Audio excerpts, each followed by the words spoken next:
os representantes da indústria farmacêutica nos falam o tempo todo obesidade é uma doença crônica, como qualquer outra doença crônica, você vai ter que usar o remédio para sempre.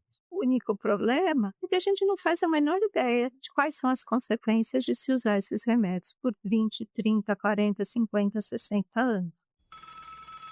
E a grande contradição disso tudo é que a gente vive numa sociedade que a gente chama de obesogênica, que te leva a comer mais, a ficar mais sentado, fazer menos atividade física, assim por diante. Essa é uma grande contradição que a gente tem. Às vezes a pessoa usa porque acha que é livre para usar, quando na verdade não tem liberdade nenhuma. Ela usa porque, por exemplo, no escritório em que ela trabalha, todas as pessoas têm um corpo magro. Só ela tem um corpo gordo. Ou seja, só ela tem um estigma de ser preguiçosa, de ser improdutiva, de não ter autocontrole, etc. Imagino que é isso num escritório da Faria Lima.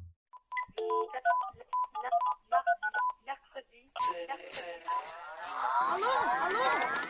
Alô, alô? Planeta Terra! Alô?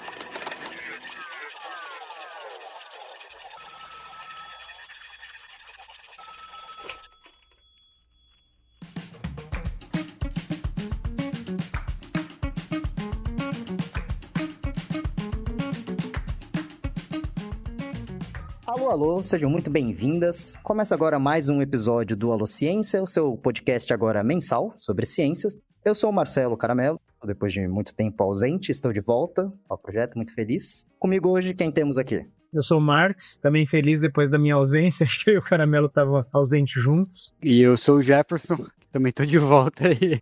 E hoje a gente tem dois convidados muito especiais para falar um pouquinho sobre o tema aí que vocês já viram. A gente vai falar um pouquinho sobre canetas emagrecedoras, questão da magreza, questões sociais envolvidas com esse aspecto, que é a professora Fernanda Scagliuzzi e o professor Bruno Gualano, que já gravou com a gente no episódio de efeito placebo, lá no comecinho do Alociência. Então, muito obrigado por terem vindo. Queria pedir para vocês se apresentarem, por favor, apresentarem seus grupos, onde estão, como encontrar vocês. Eu sou a professora Fernanda Baeza Scagliuzzi, sou professora da Faculdade de Saúde Pública e da Faculdade de Medicina da USP. Coordeno o GEPAC, que é o Grupo de Pesquisa em Alimentação, Corporalidades e Cultura. Quem quiser acompanhar é @gepac.usp no Instagram. E faço parte do Centro de Medicina do Estilo de Vida, junto aqui com o meu querido colega Bruno, colega de anos, onde a gente está abrindo essa linha de pesquisa sobre as tais canetas.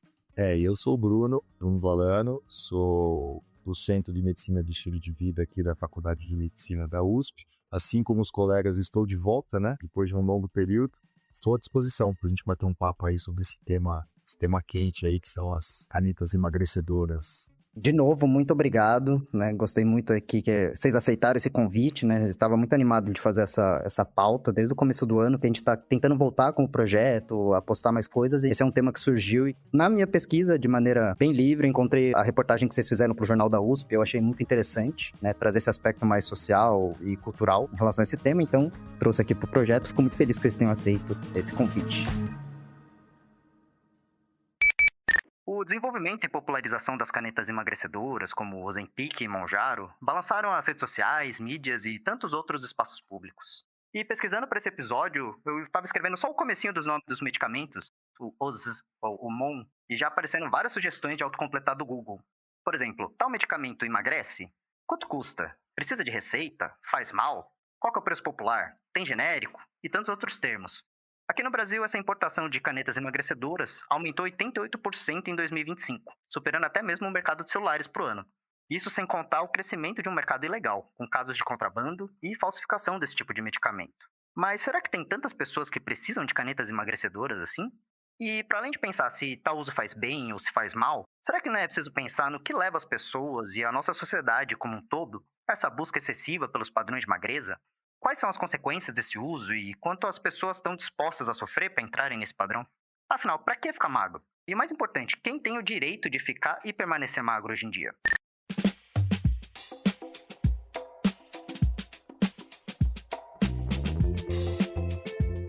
É com essa que a gente começa as nossas discussões. Então, queria convidar primeiro os professores a, de uma maneira resumida, só para a gente também não perder o tempo da gente discutir a questão social, né? Falar um pouquinho como que essas canetas funcionam no nosso organismo, né, em quais circunstâncias que elas são prescritas de fato, né, como medicamento, e o que seria essa definição de uso off-label que vocês usaram bastante no artigo do Jornal da USP que eu vi. Essas chamadas canetas emagrecedoras, elas são remédios, tá? São drogas anti-obesidade. O pessoal da área da medicina fica muito bravo quando a gente chama de canetas emagrecedoras, apesar de que elas têm sido usadas desta maneira. Quer emagrecer, usa essas canetas emagrecedoras. Mas são remédios que foram criados num primeiro momento para melhorar o controle glicêmico, tá? Para quem tem diabetes do tipo 2, essas drogas foram testadas e essas drogas foram extremamente eficazes em melhorar a glicemia, o açúcar no sangue das pessoas, né, que têm diabetes do tipo 2. Um efeito colateral dessas drogas foi que as pessoas perdiam também muito peso corporal. Então a indústria, ao observar esse efeito, né, também testou em pessoas que tinham obesidade, tá, com ou sem diabetes, e passaram a observar que esses dados eram realmente consistentes, ou seja, as pessoas que usavam essas drogas apresentavam uma perda de peso corporal muito única, muito acima do que se observava com outras drogas que tinham o mesmo propósito, tá? Hoje nós sabemos que essas drogas, as mais potentes, as novas gerações dessas drogas, elas levam uma perda de peso que é comparável a que se observa com cirurgia bariátrica. Então é um dado realmente bastante marcante, tá? Que faz dessas drogas muito populares. Bom, este é um ponto, né? Então, assim, para entender biologicamente como isso funciona, essas drogas elas são análogas de um hormônio chamado GLP-1. Esse é um hormônio intestinal que tem como ação melhorar a saciedade, reduzir a glicemia e assim por diante, tá? Então, é um hormônio metabólico que é produzido a partir da alimentação. O próprio exercício é capaz de secretar esse hormônio. Então, quando a gente come, esse hormônio é secretado. O que essas drogas fazem, via de regra, existem algumas nuances em relação aos mecanismos dessas drogas, mas elas agem em hormônios gastrointestinais que aumentam saciedade. No geral, é isso, tá? Basicamente, elas mantêm esse hormônio ou esses hormônios, né, gastrointestinais elevados por um tempo constante. Ao contrário da alimentação, que a gente se alimenta, a gente aumenta esses hormônios, depois eles caem, né? Quando a gente está em jejum, a gente come novamente, eles aumentam e assim por diante. Essas drogas provocam esse aumento contínuo desses hormônios gastrointestinais. E ao fazê-lo, o indivíduo se sente saciado por um tempo maior, tanto quanto ele usa a droga, na verdade, né? E por isso que ela é tão potente como uma emagrecedora, né? Como uma droga capaz de fazer o indivíduo perder peso corporal. Quando a gente fala especificamente de um uso off-label, a gente fala de um uso de qualquer medicamento que é fora das indicações oficialmente aprovadas pelos órgãos reguladores. Então, quando, por exemplo, se usa um medicamento fora da indicação da bula, né, para as pessoas entenderem, nós estamos falando de um uso off-label, fora do rótulo. No contexto dessas drogas, o que significa isso? Significa que uma pessoa que não tem diabetes do tipo 2, que não tem obesidade, tá? Ou uma nova indicação para essas drogas, mais recente, digamos, sobrepeso, mais doenças crônicas associadas, doenças metabólicas associadas a esse sobrepeso, todo o uso dessas drogas que seja fora dessas indicações que estão na bula é considerado um uso chamado de off-label. Não necessariamente é um uso ilegal, não necessariamente é um uso que não é correto, digamos, tá?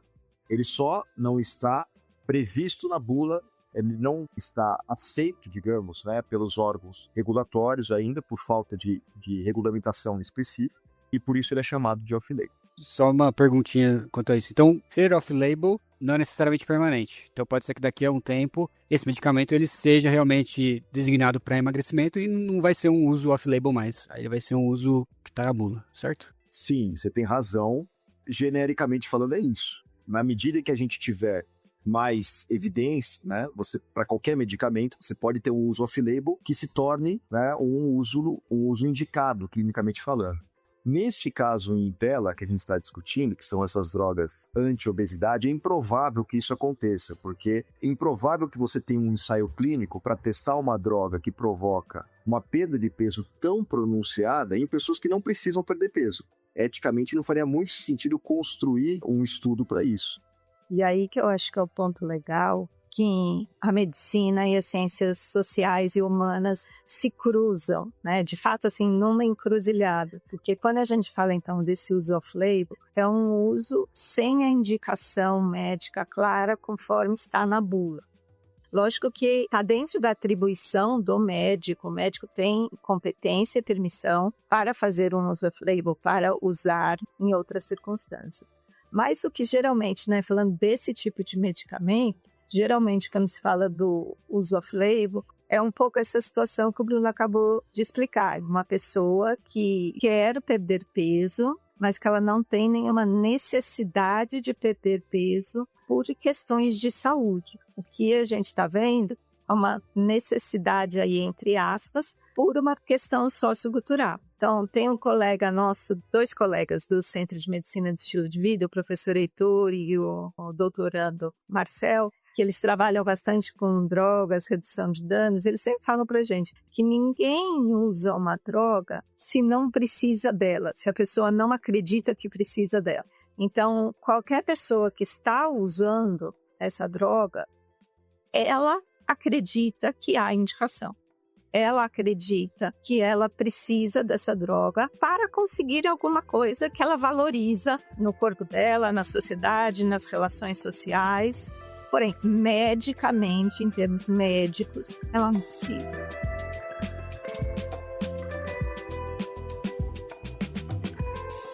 Partindo aí, então, vamos conversar um pouquinho sobre quem são essas pessoas, o que elas estão buscando, como isso afeta a vida dessas pessoas, né? A gente usou como base aqui para montar a estrutura desse episódio 3 artigos, né, que a professora Fernanda enviou. Acho que 2 com participação do professor Bruno, né, também. E vai falar um pouquinho sobre tanto esse uso off-label, né, como que a gente tem que pensar próximas pesquisas, né, pensando em como investigar esses padrões, essas pessoas, entender quem elas são, e outros que vão complementando.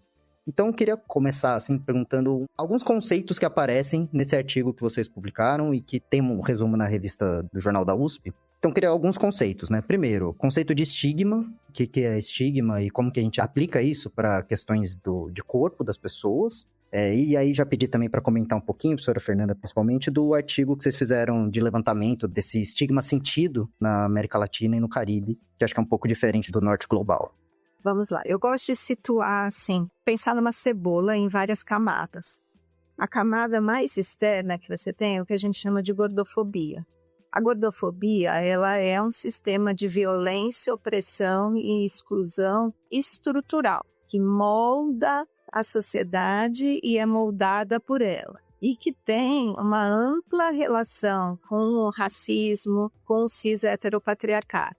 A estigmatização, ela é um processo dentro desse sistema.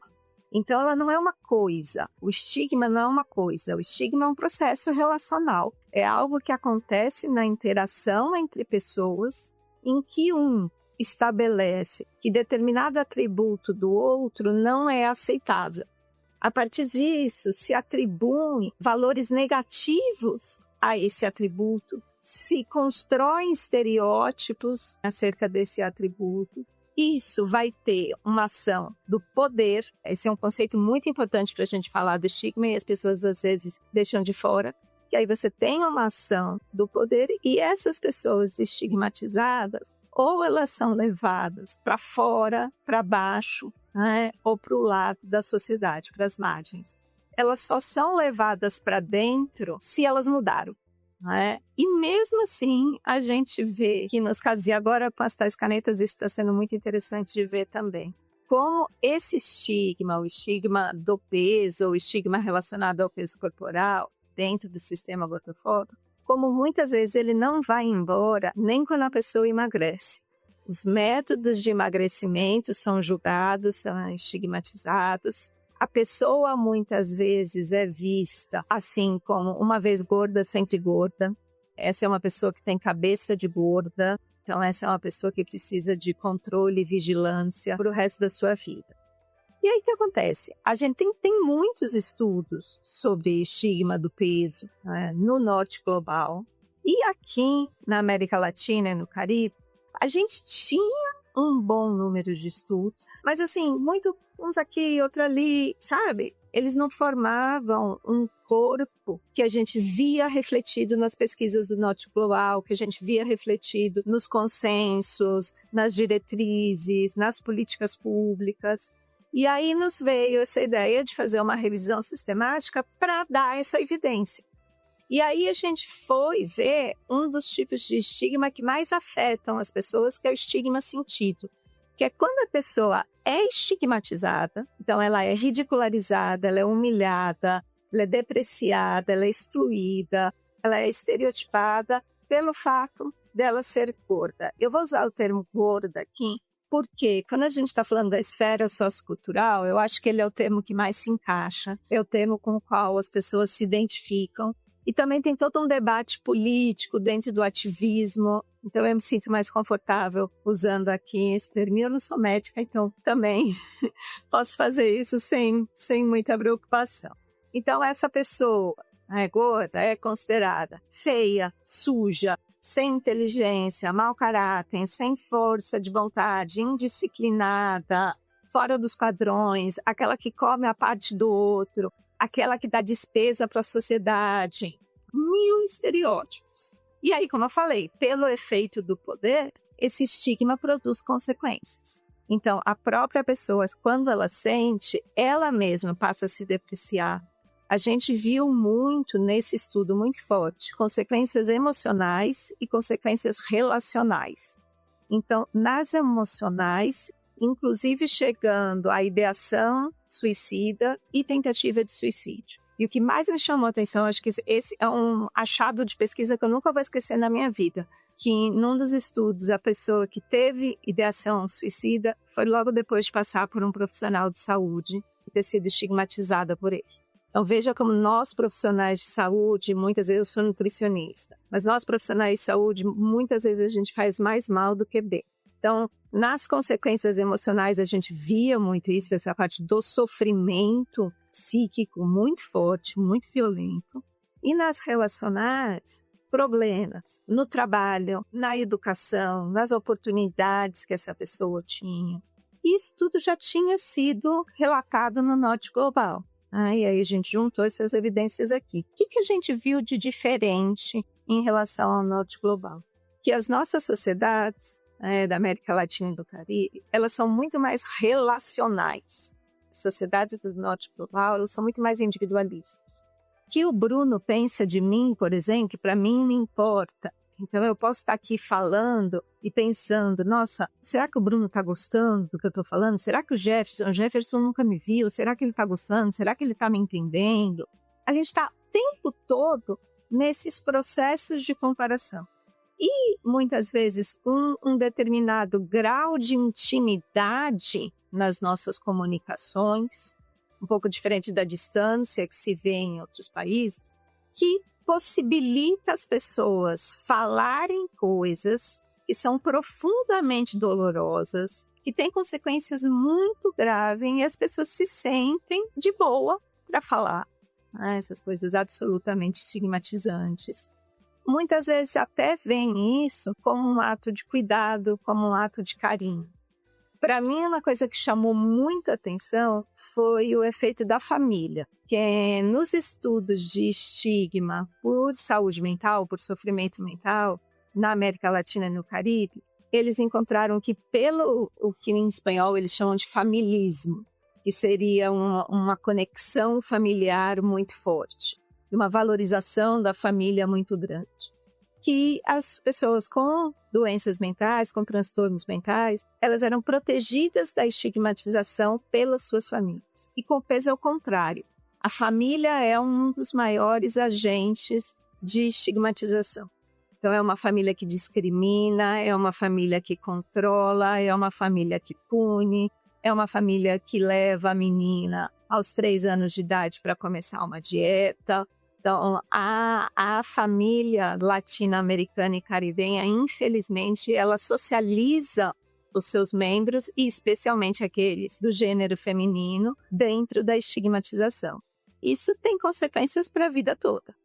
muitos estudos vão nessa direção e é uma hipótese que eu acredito bastante, que muitos dos efeitos que são alegados à obesidade quando se fazem estudos, né, em que de um lado você tem o IMC e do outro lado você tem desfechos de saúde, você tem muitas variáveis de confusão aí nesse meio que não são do IMC em si, mas, por exemplo, da estigmatização.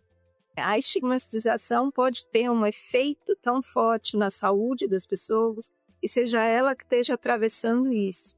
A gente vê isso muito para câncer de mama, que é um câncer que a medicina nos diz que o risco é muito maior entre pessoas com obesidade, mas quando você vai analisar os estudos com mulheres gordas, elas dizem, ao fazer os exames preventivos, não tem uma maca do tamanho adequado, não tem um jaleco, um avental do tamanho adequado, uma camisola. As pessoas no serviço de saúde estigmatizam, tratam mal. O que essas mulheres fazem? Evitam os serviços de saúde. Com isso, você perde a chance da detecção precoce, de um tratamento mais eficaz e de prevenir o óbito. Então, o estigma determina muito do nosso estado de saúde, das nossas ações sociais e das decisões que as pessoas vão tomar, como, por exemplo, usar ou não a tal da canetinha.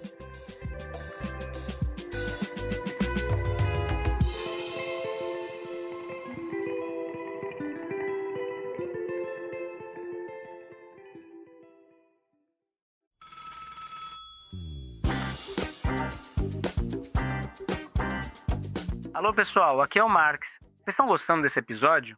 Tô passando para lembrar que o Alô Ciência só existe graças às nossas campanhas de financiamento coletivo. E se você quiser contribuir com a gente, basta entrar em apoia.se/alociência ou patreon.com/alociência e lá você pode contribuir mensalmente com a quantia que você quiser. E de quebra, você ainda entra no nosso grupo exclusivo de apoiadores, onde rola papo de bastidor e alguns sorteios exclusivos.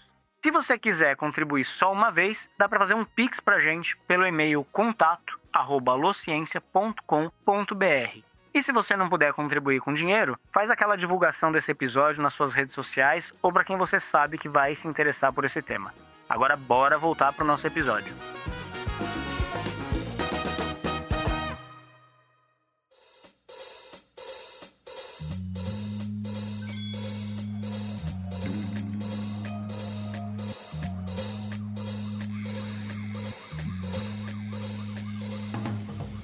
Outro conceito que eu também encontrei, eu achei interessante e queria ver se eu entendi de fato, né? É o conceito de economia moral, que aparece no artigo de vocês também. Deixa eu ver se eu entendi certo, e aí vocês me corrigem se eu estiver errado.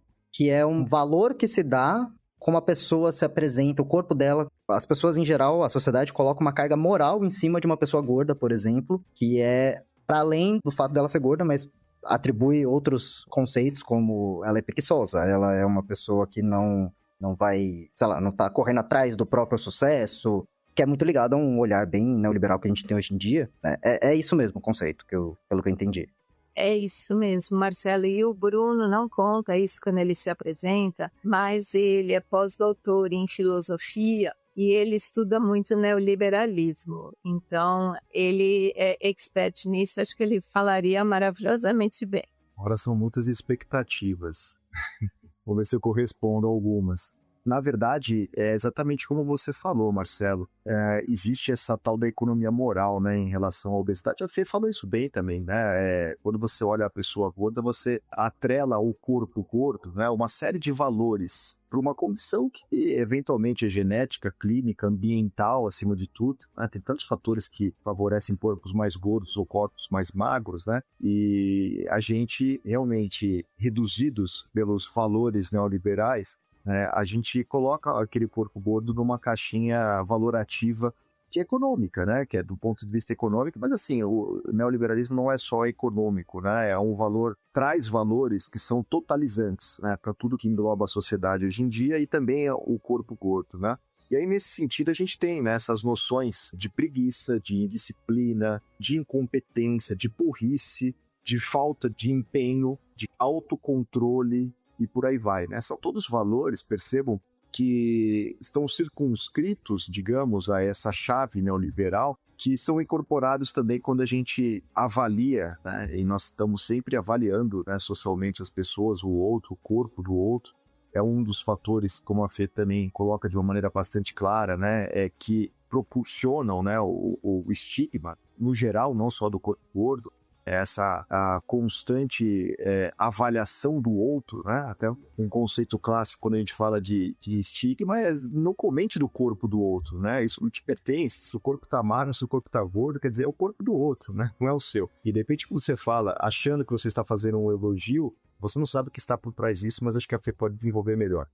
Então, sim, né, quando a gente fala de economia moral, essas drogas, elas funcionam também.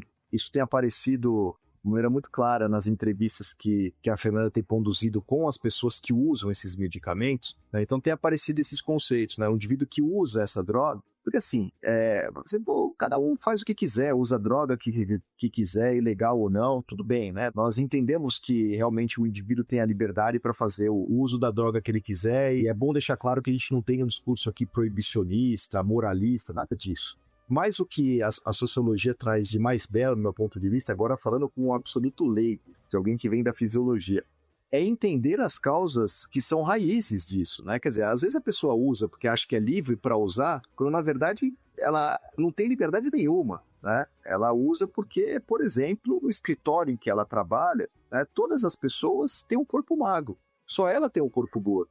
Ou seja, só ela tem um estigma de ser preguiçosa, de ser improdutiva, de não ter autocontrole, etc. Imagino que é isso num escritório da Faria Lima. Então essa pessoa tem que fazer o uso dessa droga, ainda que ela não consiga explicitar. E a sociologia tem a sua no bojo da sua ciência, essa ferramenta de trazer isso à tona. Isso que é muito bacana, né?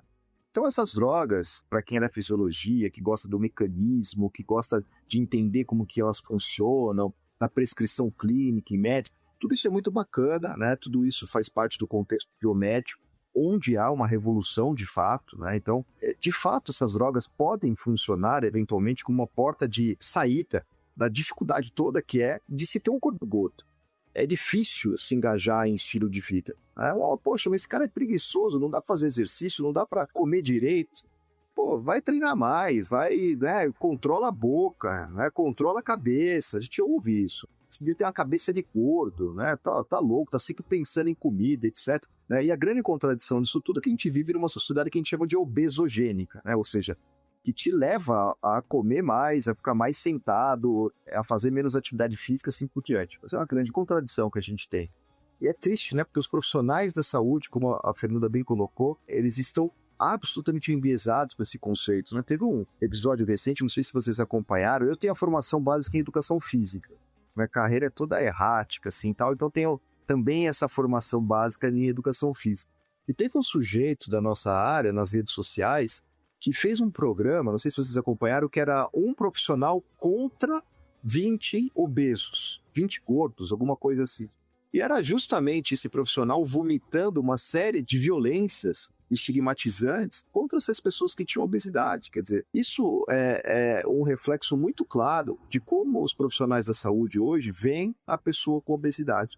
Então, o que a gente se propõe nesse programa nosso de pesquisa é entrar nessa complexidade, nessa completude que é a obesidade, que hoje está muito impactada por esses novos medicamentos. Então, esses medicamentos estão sendo apresentados como uma saída fácil. Daqui a pouco a gente discute se é fácil ou não. A Fernanda tem entrevistas maravilhosas a respeito disso, né? Então, todo mundo tem que falar, poxa, agora ficou fácil, né? Você toma o remédiozinho e se elimina 20 quilos e a vida segue. Será que essas pessoas ainda são estigmatizadas por tentarem do caminho fácil?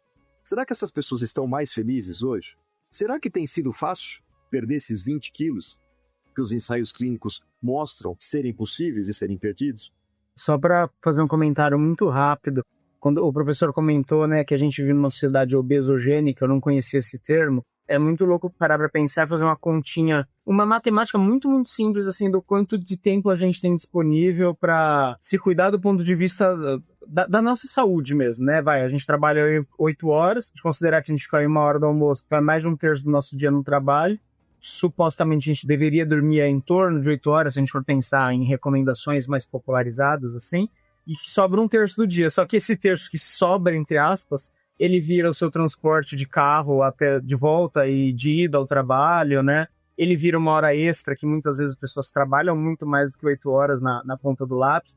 E aí, em que momento que a pessoa poderia fazer, por exemplo, uma atividade física que é tão cobrada pelas outras pessoas para que ela emagreça, etc., que momento ela faria uma atividade física e faria o resto da sua vida toda? Ai, Max, posso te interromper um minutinho só para complementar seu raciocínio? Claro, com certeza. Eu acho que assim, quem trabalha com medicina do estilo de vida sabe que a atividade física é essencial, independente de questões estéticas. Se eu quiser levantar da privada quando eu for velha, eu preciso fazer exercício de força para as minhas pernas, senão eu não vou levantar. Então, a gente acredita muito na importância do exercício físico para a saúde. O que a gente vê é todo mundo falando do exercício físico para emagrecer, e aí essa coisa de que não funciona, porque de fato é muito difícil você perder 20 quilos com exercício físico apenas. Mas, para além de tudo, para além de ter qualquer benefício na saúde, no peso ou no que quer que seja, as estruturas podem nos possibilitar ou não, que é o que você estava falando. Eu não te conheço, mas do que eu estou te vendo aqui na tela, eu presumo que você seja um homem e entendo que você é branco. Não sei se você é um homem cis, não sei se você é um homem hétero, homo, bi, pan, etc. Mas, por essa pequena observação que eu fiz, não errei, certo? Você se identifica como um homem e como branco. Não errou. Uhum. Perfeito. Você tem uma vida muito mais fácil que a minha. E eu tenho uma vida infinitamente mais fácil do que uma mulher negra. Entre um conceito que a gente tem trabalhado bastante, que é de interseccionalidade, de que as opressões, elas não se somam, elas se cruzam em verdadeiras encruzilhadas. Então, a experiência de uma mulher negra não é a experiência de ser uma mulher mais a experiência de ser negra. É uma experiência própria, constitutiva. E essa mulher vai ser a que está mais presente no trabalho informal, é a que, na sua maior parcela, trabalha em serviços de limpeza, em serviços de cuidado, em serviços domésticos, que são serviços que destroem o corpo, no sentido de dor mesmo, de cansaço físico, são mal remunerados. Pouquíssimas vezes segue a regulamentação que agora existe, há pouco tempo existe, mas em poucos casos a gente vê seguindo a regulamentação, ganham muito mal, não tem o seu carro, é transporte público 3 horas de manhã, 3 horas à noite, para chegar na casa e limpar. Ela passou o dia inteiro limpando a casa da outra, aí ela vai limpar a dela, aí ela vai fazer comida. E se a comida não ficar muito boa, se ela tiver um marido só, por exemplo, uma mãe só, ele vai reclamar. Se bobear, ele vai bater. Então, assim, qual é a chance dessa mulher ter saúde? Então, quando as pessoas falam assim, estilo de vida não funciona, as intervenções de estilo de vida não funcionam, não é que elas por si só não funcionam, não é que o exercício por si só falha, é porque estruturalmente a nossa sociedade não dá condições para que as pessoas possam ter um estilo de vida adequado, um estilo de vida que faça bem para elas. Então, desculpa, é só que eu precisava falar isso. Não, imagina, é perfeito, achei, foi ótimo. E aí eu ia somar, e aí que eu não sei se eu ia viajar demais, mas pelo que você falou, eu acho que faz sentido. Que eu fico pensando na discussão, por exemplo, que a gente faz hoje do fim da escala 6x1. Né? Porque tem a ver com você ter tempo da sua vida. Não só para cuidar da sua saúde, mas para você se desenvolver enquanto pessoa, enfim. Mas tem a ver com a discussão que a gente está fazendo, tem a ver com a fala que a professora Fernanda fez. E aí, se a gente pegar o mais absurdo dessa discussão, assim, eu não vou fazer a discussão econômica, até porque eu não tenho essa expertise, mas nas semanas passadas, no meio do calor dessa discussão, teve o deputado do Republicanos que falou que pobre não sabe usar o tempo livre. E eu acho que isso é exatamente o que a professora acabou de falar, né? Transfere em palavras, né, as condições materiais que a sociedade dá para que as pessoas, primeiro, tenham um tempo livre para fazer da vida delas o que elas, né, bem entenderem, seja cuidar da sua saúde, praticar um esporte, enfim, né, preparar o próprio alimento também, né? E eu acho que casa exatamente com o que a professora colocou como modo de vida. E aí eu fiquei pensando que a gente acaba cobrando as pessoas 2 vezes, cobrando no sentido do que a gente debateu aqui como estigma. Primeiro, a gente cobra as pessoas para trabalharem muito, trabalhar o máximo possível, porque também se você não trabalha o máximo possível até você ficar exausto, você também é estigmatizado, e aí a gente entra numa outra seara. Mas a pessoa vive de trabalhar com pouco tempo para se cuidar, vamos dizer assim, entre muitas aspas, e aí ela é cobrada de novo porque ela é gorda, enfim, porque ela não tem a mentalidade que ela deveria ter, sendo que sequer é oferecido o tempo que ela poderia ter para fazer as atividades que são cobradas. Então é uma dupla cobrança, né, do ponto de vista relacional que acaba acontecendo. Em termos capitalistas, é uma máquina perfeita que está agora funcionando. Porque você tem, por exemplo, a indústria alimentícia fazendo com que a gente coma muito, coma sem interceder, coma sem parar. Isso, assim, acontece com nós todos. Aconteceu comigo hoje. Eu quis almoçar rápido, porque tinha vocês, tinha podcast, tinha uma planilha, tinha não sei o que, tinha não sei o que lá. Eu fui comer um salgado, eu almocei um salgado. A gente e um pão de mel, e um refrigerante. Então, a gente está o tempo todo cercado por esses alimentos, né? E eu sou uma pessoa privilegiada. Esses estudos são muito claros de mostrar que as pessoas de classes sociais mais baixas, as pessoas negras, moram em regiões que os alimentos mais saudáveis são menos disponíveis. Quando estão disponíveis, são de menor qualidade, são com custo mais alto. E os alimentos de menor qualidade, como alguns alimentos ultraprocessados, eles estão mais disponíveis, eles são mais baratos e muitas vezes são a alegria da pessoa. Isso também é um debate complicado. A gente também demonizar todos os alimentos também é uma coisa que eu ficava lembrando no semestre passado. A gente estava fazendo essa discussão em sala de aula e um estudante negro periférico, né, ele falou, olha, façam tudo que vocês quiserem, mas não tirem da cesta básica a bolacha recheada, porque essa é a alegria da criança da periferia.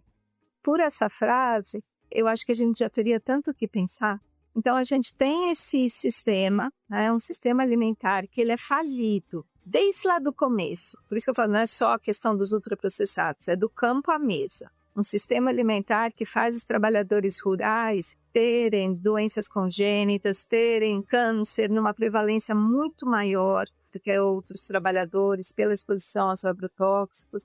Então, um sistema falido do campo à mesa, que faz a gente pensar muito em comida, desejar muito comida, que não atende às nossas possibilidades de descanso, de prazer, de uma boa vida, de boas condições de vida. E, por outro lado, que cobra que a gente seja magro, que a gente seja sarado, que a gente seja jovem, que a gente não tenha poros, que vocês homens não sejam carecas, que não tenhamos pelos. E por aí vai, celulite, estria, a lista é infindável. E agora existe a Big Pharma vendendo isso para a gente. No inglês eles têm esse termo, né? Big Food para as indústrias de alimento e Big Pharma para as farmacêuticas. Elas estão dando a mão, saindo cantando, gente. Elas estão felizes pra caramba.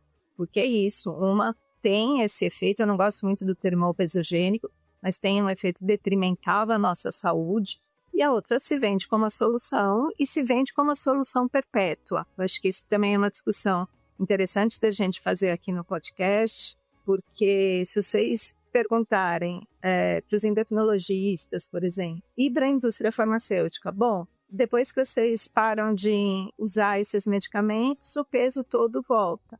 Então, o que se faz? O discurso está pronto, que é todo endocrinologista, salvo raras exceções, né? Nunca é bom generalizar, mas pelo menos todos que eu ouvi até agora.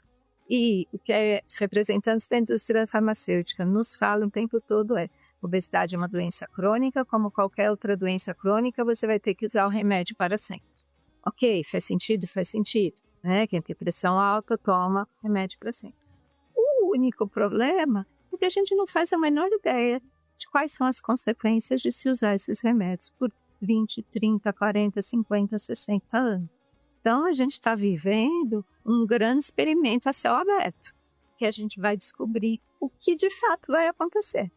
Existem os otimistas, que acham que a gente vai estar numa situação muito parecida com o que foi da pílula anticoncepcional, que também quando as pessoas começaram a usar, isso não usa para sempre, mas você usa durante todo o seu período fértil, também não se sabia o que ia acontecer. Ou a gente pode estar muito perto da crise dos opiáceos. Esse seria o cenário otimista e o pessimista.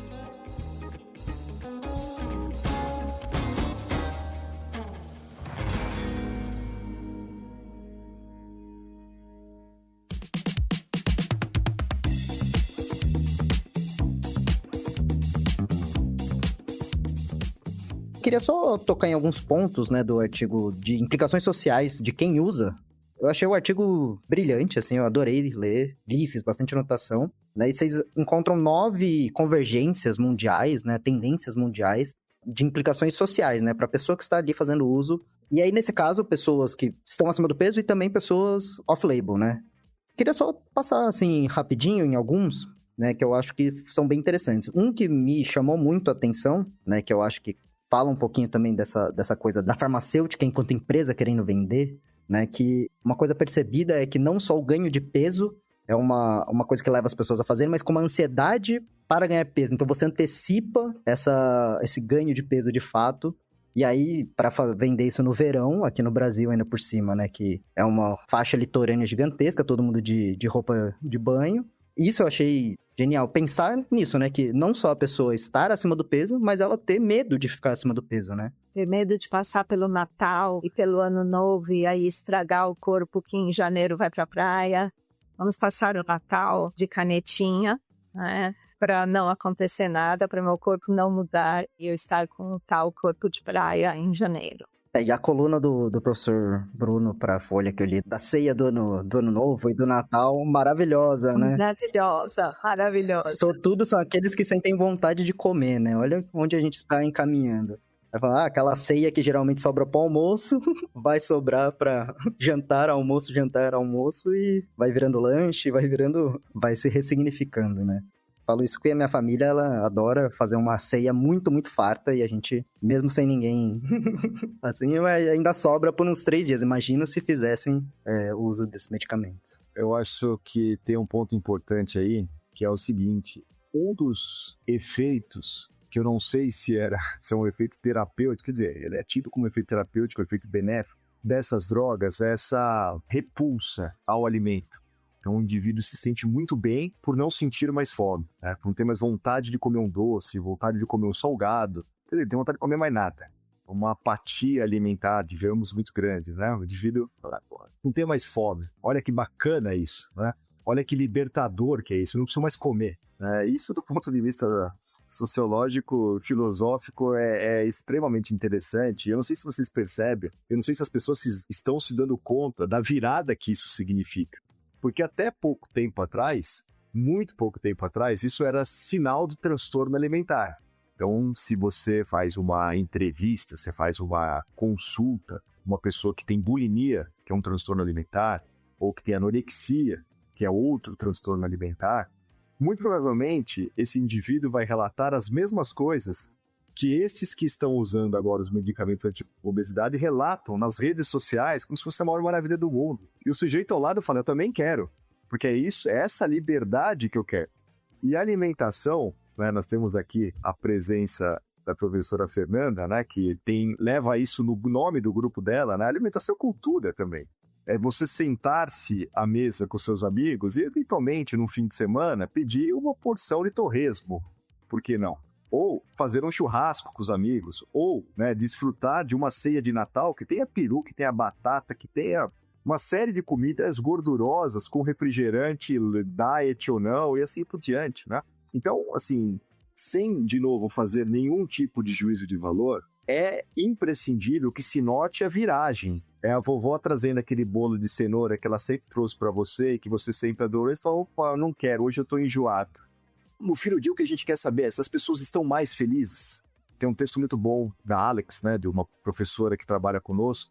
Lá atrás, né, de uma maneira bastante pioneira, quando essas drogas começam a ascender, ela já traz essa questão. Tudo bem, no fim do dia, só quero saber uma coisa. As pessoas vão ficar mais felizes usando essas drogas? Eu, sinceramente, tenho dúvidas, né, de acordo com que a gente tem levantado, né, principalmente o grupo da professora Fernanda, cada entrevista que ela transcreve, assim, é algo, assim, muito instigante, né? Falando um pouco, só para pegar um gancho aí no que o Bruno falou, teve uma das participantes que ela cunhou um termo que agora é um artigo que a gente está submetendo, mas ele guiou grande parte do arquivo, que ela e a irmã dela, que olha só, por acaso é nutricionista, inventaram um apelido do Ozempic, no caso, que é a vacina contra a fome. E sentir fome, mesmo que fosse uma fome normal, sentir uma fome é doloroso, é desagradável, não é bom. E você não precisa mais disso. A fome não é algo que precisa existir na vida do ser humano, ela diz. Fome é opcional, você pode agora se libertar da fome. Gente, isso é de uma complexidade gigantesca, absolutamente gigantesca. E eu fico pensando muito, tem um capítulo lá que a gente vai escrever, Bruno. Já vou agora aqui dedurar qual é a minha ideia para ele. A gente nem tinha conversado, vamos fazer isso aqui no podcast. Mas eu tinha pensado em abordar desse prisma, pensando que todas as vacinas que a gente tem até hoje mudaram completamente a história da humanidade. Se essa é uma vacina contra a fome, o que ela vai fazer mudar no nosso mundo? Porque até agora, o que eu tenho visto de análises desse tipo as pessoas vão ser mais magras, então a carga dos aviões, a carga dos ônibus vai ser mais leve, então vai precisar de menos combustível, então vai cair o preço da gasolina, vai cair o preço da passagem aérea, a indústria alimentícia vai se adaptar, tem restaurantes já que estão oferecendo menus em pique e coisas assim, mas eu acho que ninguém está realmente prestando atenção no que acontece dentro de uma pessoa quando ela diz que a fome e, portanto, a comida não tem mais espaço na vida dela. E a gente acha isso legal e bacana e bonito porque ela está perdendo peso. Uma coisa que eu tenho reparado muito, tem me chamado a atenção, a gente tem dado muita entrevista na mídia desde o fim do ano passado, quando esses artigos saíram. E as pessoas se interessam muito mais pelo uso off-label do que pelo uso por pessoas com obesidade. Quase como se fosse assim, não, beleza, mas a pessoa está com obesidade, né? Ela tem que se tratar, está usando remédio. Sim, não estou discutindo isso, poderia, mas não estou. Mas vocês não querem saber como fica essa pessoa com obesidade usando remédio? Vocês não querem saber sobre as experiências vividas dela? Te basta você saber que ela perdeu peso e melhorou parâmetros metabólicos. A gente tem feito esse exercício de escutar essas pessoas por meio da pesquisa qualitativa e visto que, de fato, algumas dores associadas ao emagrecimento diminuem. Não passar fome é uma delas. Agora, outras dores surgem. Parece que essas dores são realocadas e outras dores surgem. Eu acho que é bem interessante a gente focar nas experiências das pessoas. Uma coisa que eu acho legal também é porque, assim, na minha pesquisa de mestrado, eu usei um pouquinho dos estudos culturais, não cheguei, de fato, a fazer uma pesquisa de estudos culturais, mas eu usei para entender um pouquinho da questão de divulgação científica. E aí, só contextualizando, eu trouxe crianças para produzir materiais de divulgação científica. E aí, é legal de entender estudos culturais porque ele vai para além dessa coisa de quem produz e quem consome, né? Ele vai colocando vários outros elementos ali. Você para de ter o consumidor como alguém passivo e o produtor como alguém que só vai fazer coisas da própria vontade, né? Tem vários outros elementos da sociedade que vão influenciar isso. E aí, das implicações sociais que também me chamou a atenção foi a de que as pessoas estão dispostas a se sacrificar e a sofrer, né? Elas têm consciência disso, não é um uso, que pena, isso aconteceu. Não, elas têm consciência e falam, isso vale a pena, né? E tem relatos nesse trecho do artigo que eu achei, assim, quase assustadores, um pouco impressionantes. Que é, por exemplo, uma pessoa do Brasil falando que realmente vomitava tanto que desmaiava. O que ela fazia para não vomitar? Ficava bebendo Coca-Cola zero o dia inteiro e assim ela não vomitava. É uma disposição e uma consciência do que esse medicamento vai trazer, mas que no fundo irá se pagar em busca desse padrão. Marcelo, deixa eu só complementar aí. Realmente é chocante, né? Mas assim, para quem estuda o chamado mundo fitness, é importante que quem está ouvindo a gente não, de maneira nenhuma, confunda o que a gente faz, o Centro de Medicina e Estilo de Vida, com o mundo fitness. São coisas absolutamente distintas, tá? O mundo fitness é uma indústria do bem-estar. E se você acha que a indústria, o tal do Big Pharma ou da Big Food, são indústrias que fazem dinheiro, pesquise quanto de dinheiro que a indústria do wellness, né, do bem-estar, faz, tá? Nós estamos falando de trilhões anualmente. Só que ela tem essa capa de saudável, de natural, porque ela trabalha supostamente com saúde, com qualidade de vida, com bem-estar e etc. Supostamente, porque esses sacrifícios são a raiz dessa indústria. Então, para você encontrar o chamado corpo ideal, que é o que eles vendem como produto, as pessoas são obrigadas a se sacrificarem diariamente, com cirurgia cosmética, com dieta, com exercício físico. Tá? O exercício não é saudável, não quando ele é feito como uma purga, né? Porque eu comi muito na noite anterior, ou porque eu tenho que alcançar os músculos daquele influencer que eu gosto de seguir. Então, nesse contexto todo, você tem mais um instrumento que se chama caneta emagrecedora. Tá? E aí eu faço a distinção do medicamento anti-obesidade, que é eficaz para a pessoa com obesidade. São as canetas emagrecedoras, como esteroide anabolizante também. E não é exagero retórico. Quando a gente analisa pessoas, a gente tem um estudo desse aqui também no nosso centro, pessoas que usam esteroides anabolizantes, a gente encontra em muitas dessas pessoas também o uso de canetas emagrecedoras. Na mesma chave, ou seja, melhorar a performance, aumentar o autocontrole, reduzir a fome, porque eu preciso ter a estética ideal, seca, né, o shape e tal. Então, nesse contexto, como uma droga, portanto, de otimização do corpo humano, de aprimoramento do corpo humano, que na filosofia chama transhumanismo, né, eu vou usar todos os recursos tecnológicos que existem para aprimorar o meu corpo. No fim do dia, o que esse cara está fazendo é um grande sacrifício, a pedido da própria indústria. Da indústria chamada Mundo Fitness. É só a gente analisar semanticamente os jargões. Foco, força e fé. Ou seja, tá contigo, amigo. Basta você ter foco. As 24 horas são iguais para todo mundo, não é isso? No pain, no gain. Todos esses jargões, eles são disseminados, de novo, nessa plataforma neoliberal e agora, né, nessa caixa amplificadora que são as redes sociais, tá? Com um único objetivo, de fazer o indivíduo alcançar um corpo ideal. E como é ideal, você nunca alcança. Se você alcançar, seria fácil, você pararia de procurá-lo. Então faz parte do jogo do mundo fitness não ter o corpo ideal, não existir o corpo ideal, concretamente falando, para que você continue gastando em busca dele. E isso gera um problema muito grande também que a gente pode discutir, que a gente aponta nesse artigo, né, Fê? Que é o seguinte, talvez essas drogas tragam mais desigualdade ainda social. Porque você vai olhar para o sujeito que tem condições de gastar os seus R$2.000 por mês com essas drogas e ele vai ter o corpo chamado normal. E isso vai trazer um alívio para ele. E o sujeito que não tem isso?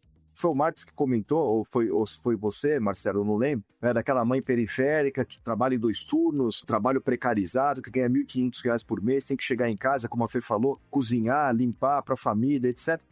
E onde que fica essa pessoa no mundo fitness? Qual o espaço que ela tem? E se essa pessoa tem, além de tudo, obesidade? Ela é preguiçosa, ela é disciplinada, e é tudo isso mais. Pro mundo fitness, né? Então a gente precisa romper com essa visão que aliena, né? E que aumenta a desigualdade a partir desses discursos que são individualizantes. E essa é uma droga individualizante. Ela não é uma solução de saúde pública. É isso que a gente precisa discutir, tá? A gente precisa adotar, a gente não consegue adotar isso, não é? Não tem governo que consegue, não tem Estado que consegue bancar de uma maneira indefinida. Porque é isso que a Fê, que os estudos têm apontado, que a Fê trouxe aqui. Se você para de tomar, você perde os benefícios. Aliás, a gente já viu lá atrás com a cirurgia bariátrica também. A cirurgia bariátrica não é a chave para a salvação, para o fim da obesidade. Se você não se engajar no programa de estilo de vida depois, você perde os benefícios rapidamente.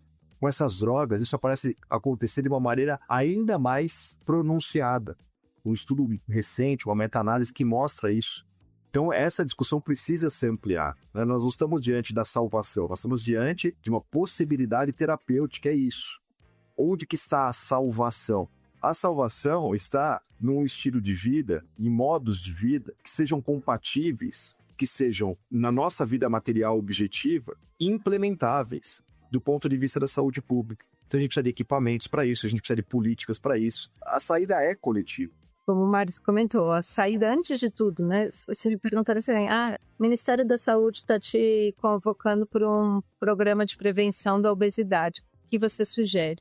Fim da escala 6x1, políticas públicas sérias, implementadas, monitoradas sobre o racismo e as desigualdades de gênero e classe. A partir daí, a gente pode começar a pensar em mudanças. Se a gente não tiver uma mudança estrutural, não tem nada, não tem remédio, não tem suplemento, não tem exercício, não tem dieta que vá conseguir garantir um mínimo de saúde para a população. E isso que o Bruno falou da desigualdade é muito interessante. As entrevistas que eu fiz foram todas com mulheres que tinham a classificação de obesidade, algumas 4, se eu não me engano, com sobrepeso. Todas foram com receita médica, tá? Que foi na época que não precisava, mas todas que tinham passado por um médico. E apenas uma era negra, tá? Todas as outras eram brancas. De renda muito alta, tá? Na sua maioria. Então, assim, um perfil bem específico da bolha. Hoje em dia não é mais o que a gente está vendo. Por quê? Porque o desejo do corpo ideal, ele não se coloca só para essas classes. Ele se coloca para essas classes como um sinal de distinção.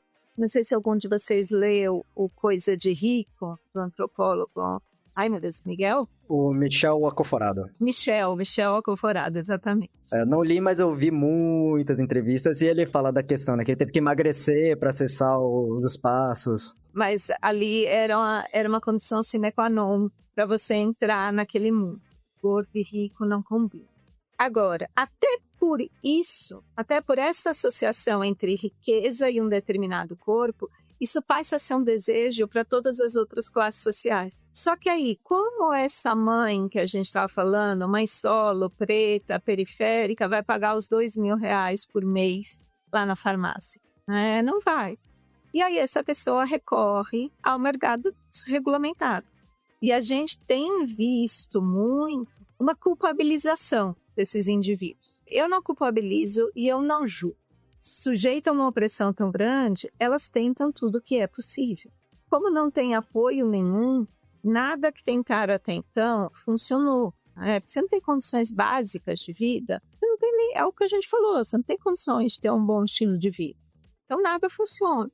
E aí, assim, o mercado desregulamentado em si, é que eu acho que a gente devia estar olhando, culpabilizando bem mais. Quem são essas pessoas que estão fazendo contrabando? Quem são essas pessoas que estão falsificando? Será que coincide com as pessoas que fazem contrabando de outros produtos, de outras drogas? Então, assim, daqui a pouco vai precisar ter uma agência, gente, vai precisar ter uma ação de inteligência da Polícia Federal para ir atrás disso, para fazer essa investigação. E a gente vai viver nesse mundo em que ter uma barriguinha não vai ser só considerado feio, como já é hoje, mas vai ser considerado coisa de pobre.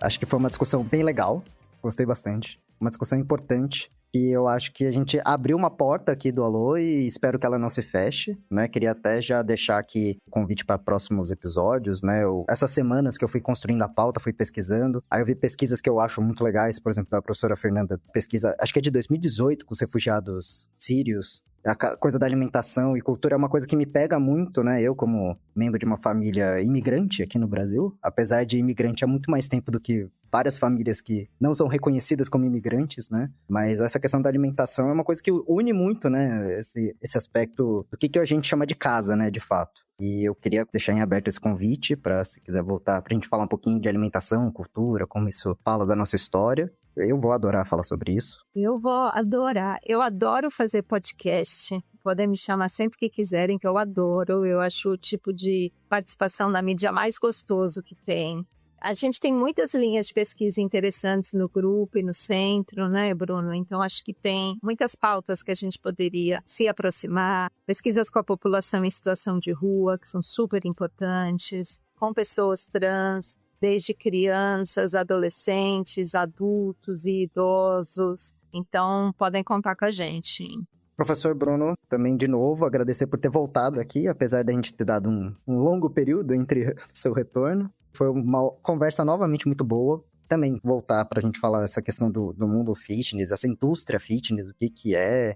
Enfim, falar sobre vários problemas que a gente encontra no nosso mundão, que o que a gente gosta também é de ver esses problemas e falar mal e tentar superar, né? É isso que a gente está tentando aqui no Alô há quase 10 anos. Estamos aqui tentando trazer essa visão de ciência, educação, como que a gente resolve isso politicamente, como que a gente tenta superar esse mundão que a gente vê várias coisas que a gente não concorda, na verdade. Legal, obrigado pelo convite, foi um prazer revê-los, já todos encaminhados aí, né? Sempre legal falar com os colegas do IB, tenho excelentes amigos no Instituto, são caras que gostam efetivamente, os caras e as caras que gostam efetivamente de ciência, e é sempre bacana discutir esses temas.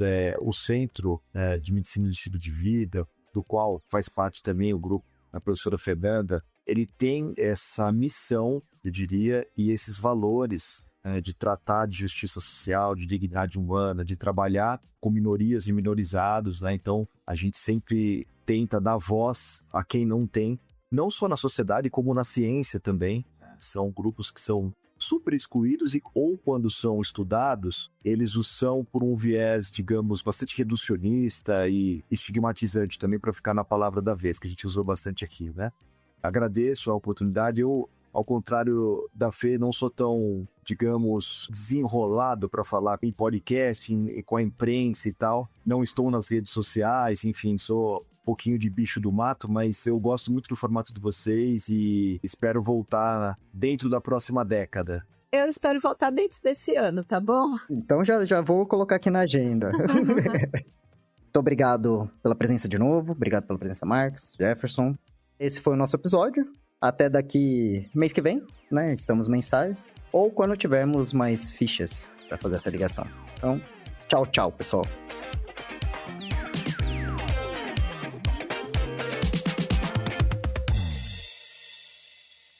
Esse episódio teve a pesquisa e roteiro de Marcelo Caramelo, edição de Antônio Said, do grupo Pinzeiro, arte da vitrine de Lucas Andrade e distribuição Alô Ciência.